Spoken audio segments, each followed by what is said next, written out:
The story you are about to hear is true. Only the names have been changed to protect the innocent.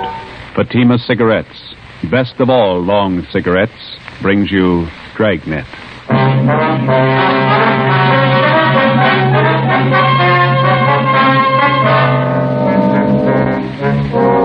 You're a detective sergeant.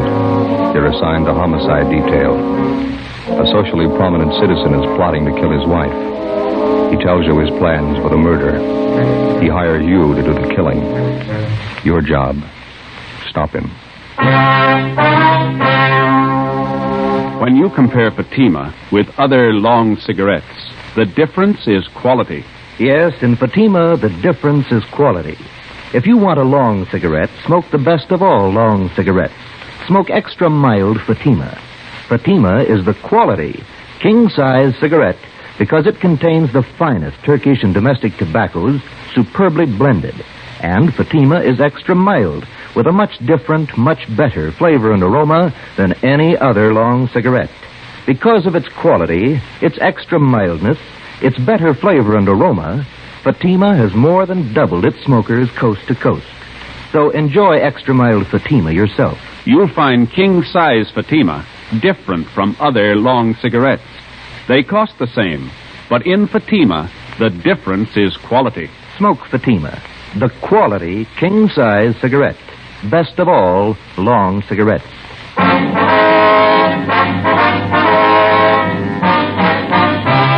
Dragnet, the documented drama of an actual crime. For the next 30 minutes, in cooperation with the Los Angeles Police Department, you will travel step by step on the side of the law through an actual case from official police files. From beginning to end, from crime to punishment, Dragnet is the story of your police force in action. It was Monday, February 17th. It was raining in Los Angeles. We were working the day watch out of homicide detail. My partner's Ben Romero. The boss is Thad Brown, chief of detectives. My name's Friday. It was 4:18 p.m. when we got to room 26, chief of detectives' office. Come on in, men. Have a seat. Did you close the door, Friday? Yep, sure.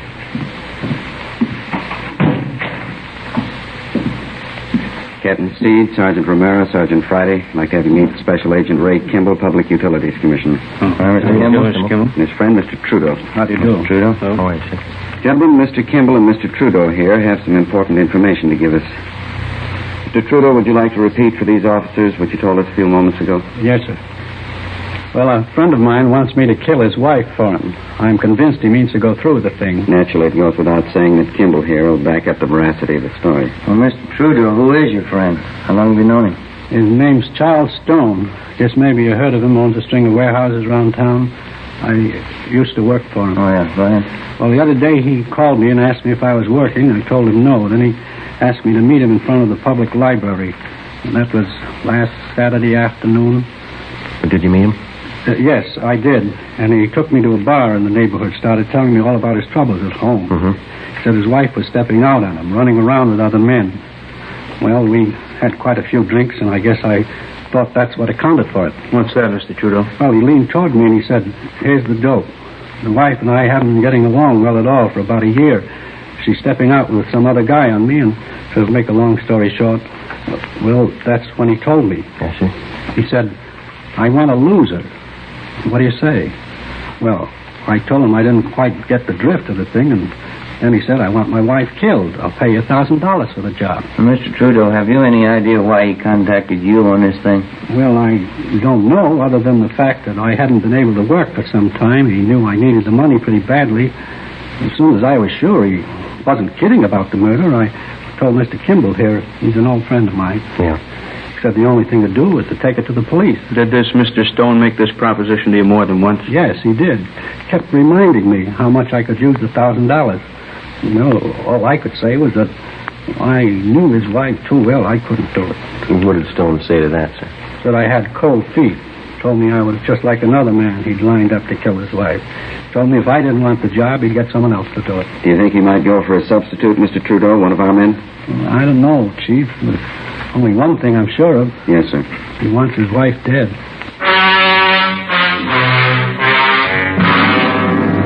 5:42 p.m. The meeting in the chief of detective's office went on. A man by the name of Charles Stone wanted his wife murdered. He'd offered $1,000 for her death. He'd approached 2 men to do the job, and both had refused. From the information we'd received, we knew he wouldn't stop there. There are a lot of people who'd kill for $1,000. It was only a matter of time till he found one. The plan was formulated, and Ben and I were assigned to the case. 5 p.m. Together with Captain Steed and Mr. Trudeau, we left Thad Brown's office and went down the hall to homicide. In your last meeting with Stone, Mr. Trudeau, you refused outright to have anything to do with this plan to have his wife murdered. Is that right? That's right. Did you leave any opening at all? Well, just to get away from the guy, I told him if I heard of anybody that'd do the job, I'd let him know. You think that maybe he'd listen to you if you went back and suggested somebody? I don't know. He'd listen to me, but he's no dummy. You got to understand that. He's going to be careful. Well, which one of you is going to play the killer? I'd like to try it, Skipper. Who's going to fit the part best? Trudeau here just told you that Charles Stone's no pushover. I don't know, Captain. This officer here... Me? Yeah, no offense, but I'd sure take you for a cop. You would? Why's that? Well, I don't know. You just look like one, I guess. Well, Joe is a little closer to average height, weight. Yeah, that's what I mean, Captain. He doesn't look like a cop. All right. Now, Mr. Trudeau, you're willing to go along with us on this thing? Certainly, Captain. Anything I can do. You just tell me what you want. Well, just as soon as possible, we'd like to have you contact Mr. Stone. You'll know how to approach him so as not to make him suspicious. Yes, I think I can do that. Joe, how do you want to go about this? Well, I better use some kind of an alias. Let's see, Matson. Joe Matson. Mm-hmm. How about Kelly? Just plain Kelly? That's fine with me. Good. Now, how about your background, then? Better get that straight with Mr. Trudeau here. Well, suppose I tell him I'm from Phoenix, huh? Mm-hmm. I know that town pretty well. He might ask me some questions about it. Okay. And now, how'd you happen to know Trudeau, the Army? Did you ever serve in the Army, Mr. Trudeau? Yes, sir. 42 to 45. CBI did it. All right. Well, we served together in the Army, huh? Let's make it in China. Mm-hmm. Quartermaster Corps, all right? Mm-hmm. All right. And now, Mr. Trudeau, this is all you'll have to do. Set up a meeting with Stone as soon as possible. Introduce Friday as the man who's willing to do the job for him, an old Army friend. Then step out of the picture as quickly as you can. All right, Captain. I understand. It goes without saying, we certainly appreciate your cooperation. And not at all, sir. Only glad I'm in a position to help out. You'll probably save that woman's life. I wish I could be sure. How do you mean, Trudeau? The last time I saw Charlie Stone was 3 days ago. Maybe he's hired somebody else.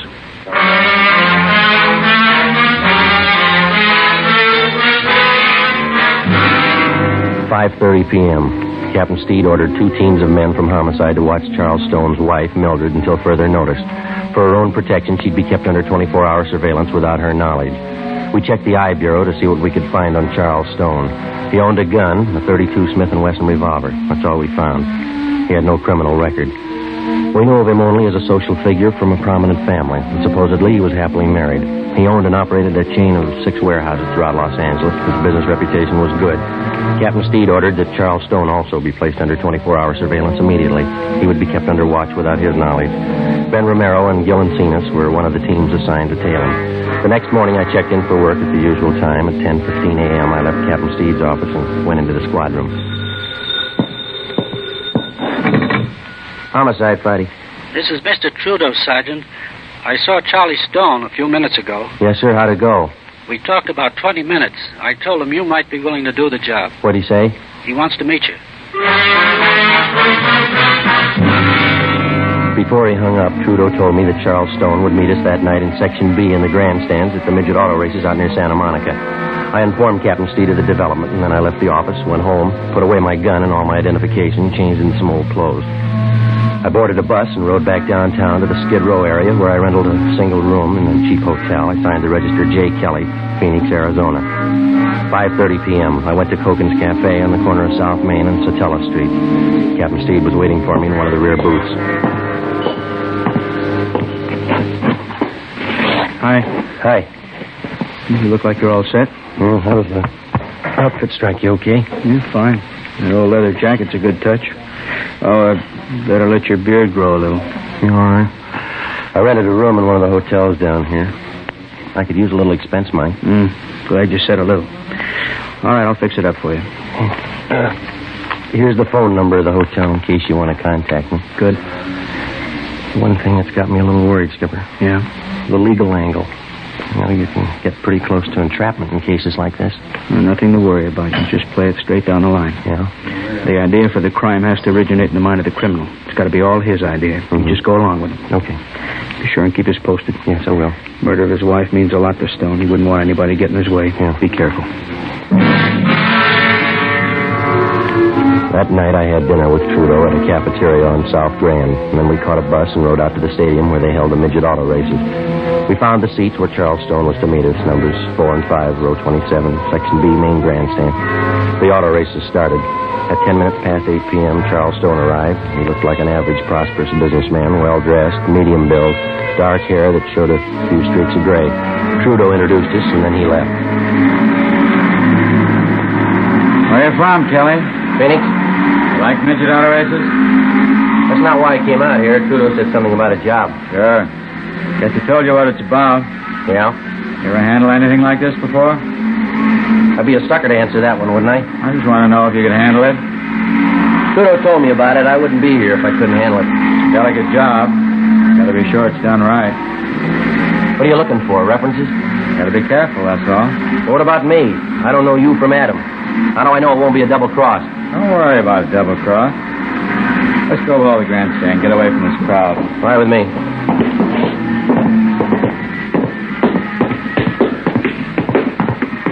You haven't said anything about money yet. Funny time talk money. Like to know. How much you want? Trudeau said 1,000. Yeah. When could you get it? When would you want it? Before? I'd be a dope to do the job without getting paid first. I'd be just as stupid to give it to you first. Say, can I buy you a hot dog, cold drink? Okay.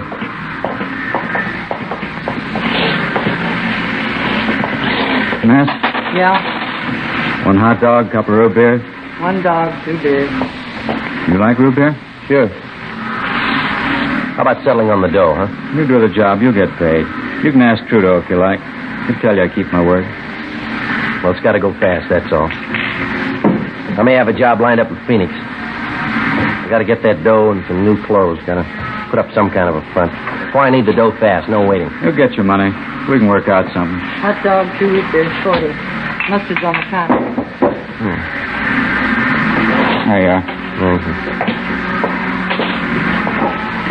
Just move over there out of the way. Okay.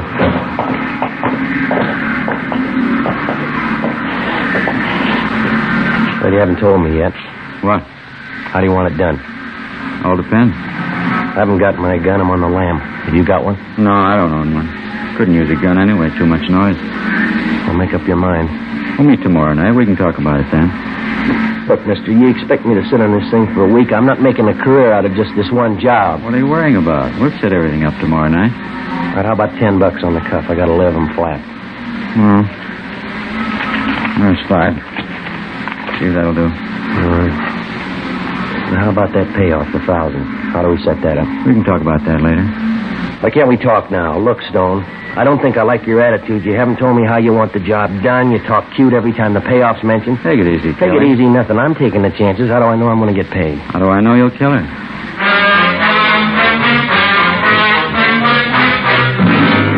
Before I left Charles Stone, we set up a meeting for the following night at 8 o'clock. I caught a bus and went back to the hotel room. So far, I'd been unable to get any other corroborative evidence on Stone, evidence that could be presented in court. The next morning, I called the office and kept them posted on developments. I had my meals at a lunch counter next door to the hotel, and I stuck pretty close to my room. At 2:30 that afternoon, Ben called. We tailed Stone to the midget auto races last night. Did you do any good? Oh, not bad. It's going a little slow, though. We tailed him after he left you. We drove to a Beverly Hills address, apartment house. Thought he lived in Glendale. He does. The apartment he went to is registered to Jean Howard. Stayed till 4 this morning.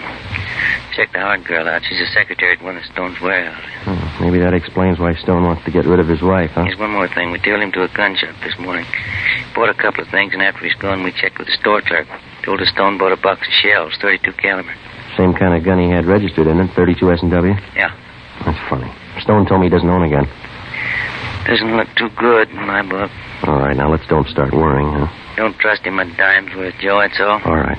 You want to check with me later on? I've got to keep this line open. Yeah, all right. See you later. Right.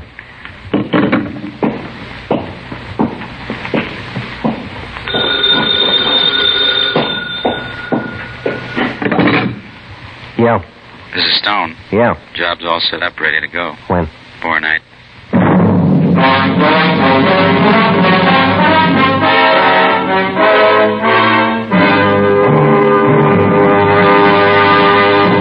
You're listening to Dragnet, the case history of a police investigation presented in the public interest by Fatima Cigarettes. If you smoke a long cigarette, it will be in your interest to listen to a typical case history of a Fatima smoker. It's the case of New York cover girl Rita Daigle.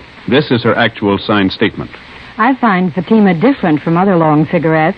They cost the same, but in Fatima the difference is quality. And they're extra mild. You see, Fatima is the quality king-size cigarette because it contains the finest Turkish and domestic tobaccos superbly blended. And Fatima is extra mild, with a much different, much better flavor and aroma than any other long cigarette. Because of its quality, its extra mildness, its better flavor and aroma, Fatima has more than doubled its smokers coast to coast. So enjoy king-size Fatima yourself. You will find king-size Fatima different from other long cigarettes. They cost the same, but in Fatima, the difference is quality. Yes, in Fatima, the difference is quality. Ask your dealer for Fatima, the quality king-size cigarette.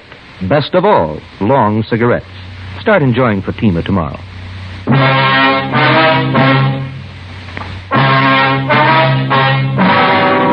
Wednesday, February 19th, 8:55 p.m. Charles Stone picked me up in his car at the corner of Alameda and 6th Streets. He turned onto South Broadway and he headed down for the beach.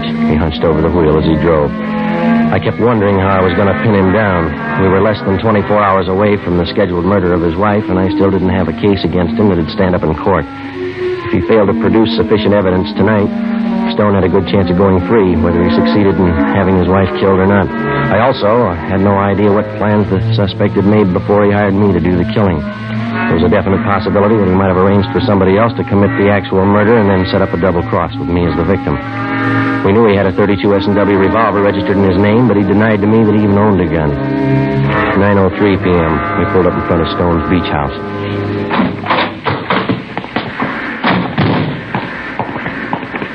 Most of the other homes around here are vacant, summer places.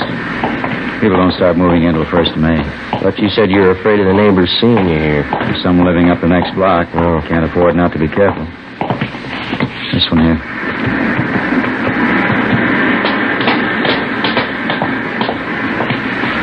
There's the front door key. See if you can work it. Well, I know how it works. You go ahead and open it. All right.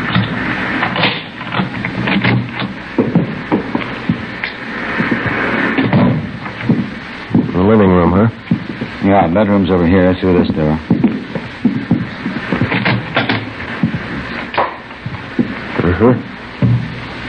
All right, what's the story? Where do I start? My wife should be here about 6 o'clock tomorrow night. She'll be coming down alone to get the house ready for a weekend party. When do you want me here? About 4 in the afternoon.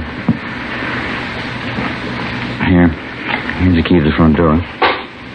Better pick it up and hand it to me, huh? Okay, here you go. First thing you do when you get here is pull out all the drawers in the bedroom bureau, scatter things around, make it look as much like a burglary as you can. Yeah? Same here in the living room. Desk drawer, table, cupboards. Turn them inside out, throw things around. Leave my fingerprints all over everything? I've taken care of that. Old pair of gloves of mine. You'll find them here in this drawer, remember that. All right. Let's see now, Oh, yeah, sash cord. I'm sure this ought to serve the purpose. Shouldn't have any trouble.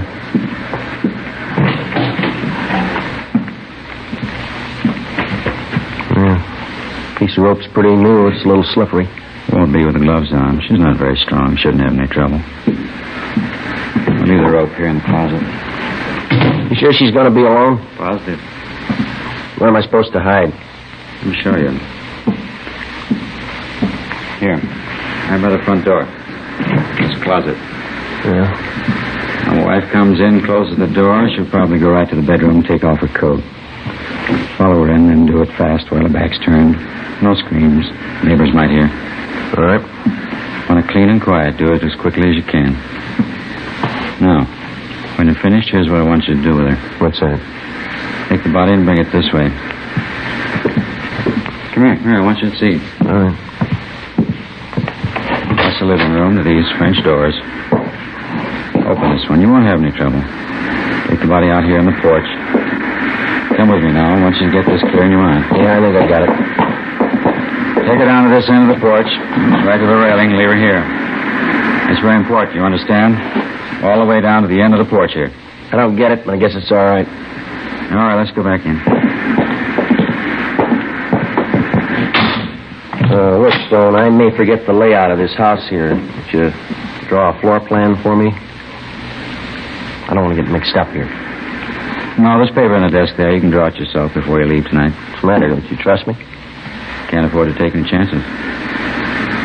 What was it? Yeah.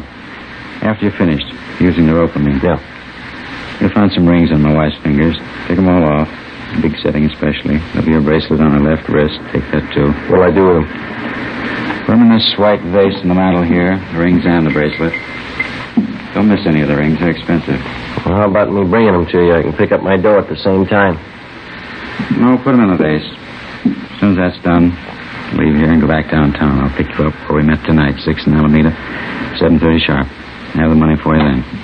Where are you going to be at 6 o'clock? I have to cover myself. I'll stay on at the office. Special conference. I don't know. I don't think I like this. What do you mean you don't like it? Suppose something should happen. I got no protection. I'd feel a lot better with a gun. I told you I don't have a gun to give you. Why would you need one anyway? Just feel a lot better, that's all. Buy one if you want. That's your problem. I'm paying you for the job. I haven't seen your money. I told you, when the job's done, you get your money then. There's just one thing I want to make sure of. No mistakes here. Don't worry, you get your pay. Ask Trudeau if you like. He'll tell you can trust me. You can ask anybody. How about your wife? Before I left Charles Stone, I got one more valuable piece of evidence out of him, a special phone number written in his handwriting on the back of one of his business cards. In case anything went wrong, I was to call him at this number. In his own handwriting, I also got a list of times that I was supposed to remember. When to come to the house, when to leave, when to meet him for the payoff.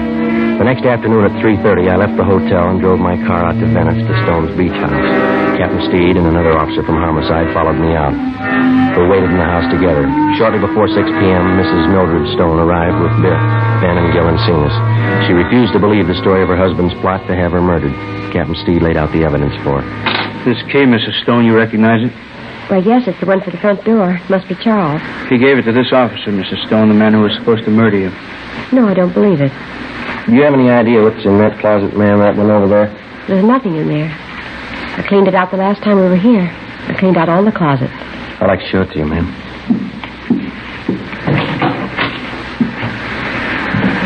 Piece of rope? I never saw that there before. Mr. Stone gave it to me. It was supposed to be the murder weapon. Just one more point, ma'am. Over here, please. Do you know what's in this drawer here? It's empty. It has to be. We never keep anything in there. Only when we move down for the summer months. Joe? Right. A pair of your husband's old gloves. Is that right, ma'am? Well, why would they be there? What for? I was supposed to wear them while I was in the house so I wouldn't leave fingerprints. Do you mind if I sit down? Here you are. I'm sorry, Mrs. Stone. We know it's a terrible shock for you. I think you realize we had to tell you. It's all right. You've been very kind. You saved my life. I'm sorry now that happened. It would have been better if he'd succeeded. Much better. Take it easy, Mrs. Stone. Shame. Terrible, terrible shame. Is there anything I can do for him? He wanted to have you murdered, ma'am. I know that. He wanted me dead. Yes, ma'am. There's only one thing. Yeah? He's my husband, Sergeant. I love him.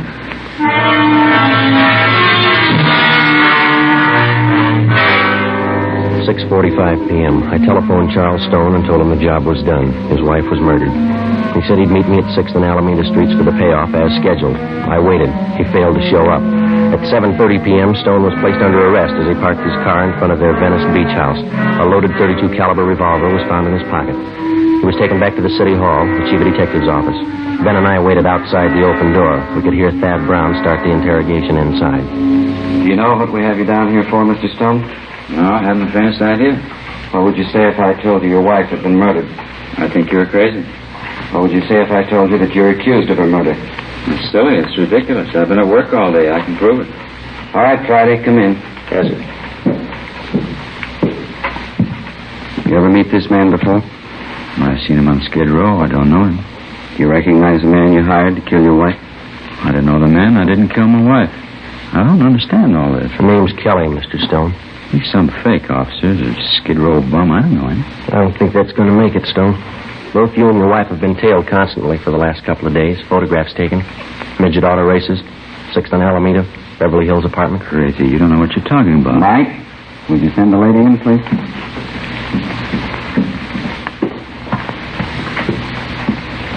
Mildred, you don't believe all these things you're saying about me, do you? Here are the rings, Charles. The bracelet, too. I didn't realize how much you wanted them. I didn't mean it. I don't know what I was thinking of. There, Charles. There, it's all right now. You'll feel better in a few minutes. Yes, ma'am. That's all, Friday. Right.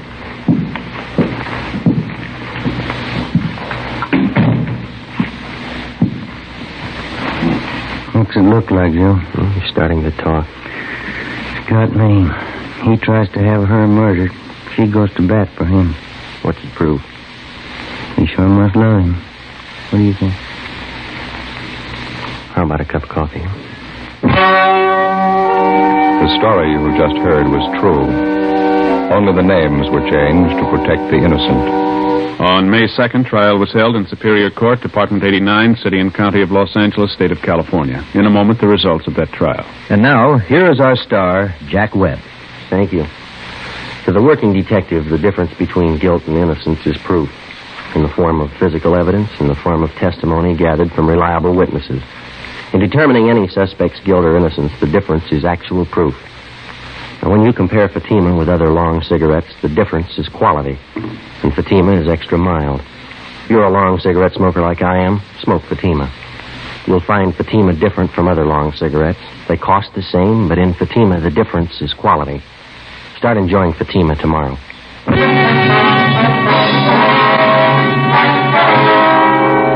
Charles Farnsworth Stone was tried and convicted on soliciting the commission of a felony, 2 counts. He received the sentence as prescribed by law. You have just heard Dragnet, a series of authentic cases from official files. Technical advice comes from the Office of Chief of Police W.H. Parker, Los Angeles Police Department. Fatima Cigarettes, the best of all long cigarettes, has brought you Dragnet from Los Angeles.